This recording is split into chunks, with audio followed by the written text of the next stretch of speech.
This is the longest car in the world. It measures 30.5 meters in length, is powered by 2 engines, and boasts 26 wheels.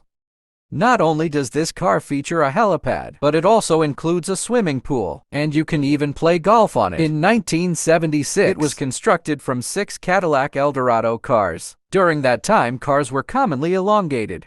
What about the interior of such a long car? Firstly, take out the peculiarly shaped key. Press the switch and the doors will automatically open, revealing a luxurious interior. Looking inside, you can't even see the steering wheel. Although the car's height is limited, it can accommodate 75 people. Opening the driver's compartment, you'll find a bar-like structure resembling a roll cage that spans the entire length of the car, providing stability. While this design may not seem driver-friendly, this car is powered by an 8.2-liter V8 engine, and driving it is indeed an extraordinary experience. So, do you know how this long car makes right-angle turns?